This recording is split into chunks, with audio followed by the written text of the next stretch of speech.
Troublemaker, ito ang akusasyon ngayon ng Beijing sa Pilipinas kaugnay sa patuloy na nangyayaring girian sa South China Sea. Ginawa ang pahayag dahil patuloy raw na nakikipag-ugnayan ng Pilipinas sa mga external forces kaugnay sa sigalot sa West Philippine Sea. May report si Alvin Pelobelio. Muling inakusahan ng China ang Pilipinas na siyang pasimuno umano ng mga kaguluhan at panganib sa South China Sea.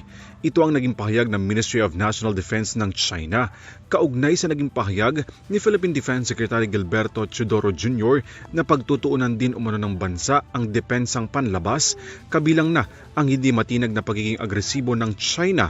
Ayon sa opisyal ng Beijing, patuloy raw ang panunukso ng Manila sa pamamagitan ng pakikipag-ugnayan sa mga umano'y external forces.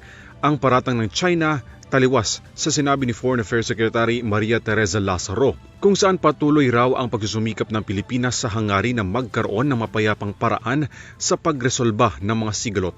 Na ang Pilipinas ay isang peacemaker, a pathfinder, and a consensus builder.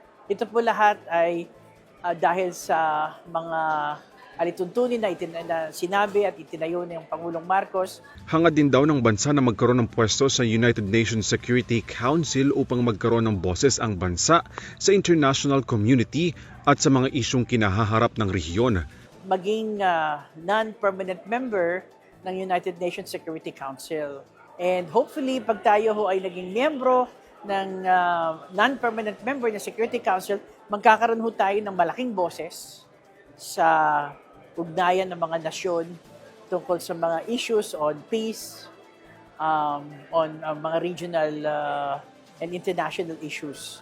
Una nang itinanggi ng Pilipinas ang akusasyon ng China at iginiit na patuloy ang pagsusumikap ng Manila upang maisapinal na ang Code of Conduct of Parties in the South China Sea bilang bahagi ng pakikipagdialogo sa mapayapang paraan at sa kabila ng 9 na taong anibersaryo ng paggawad ng Permanent Court of Arbitration sa West Philippine Sea, patuloy ang iligal na presensya ng mga barko ng China sa loob ng Exclusive Economic Zone ng Pilipinas.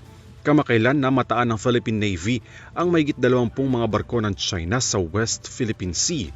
Para sa EuroTV News, Alvin Pelobelio sumasaludo sa bawat Pilipino.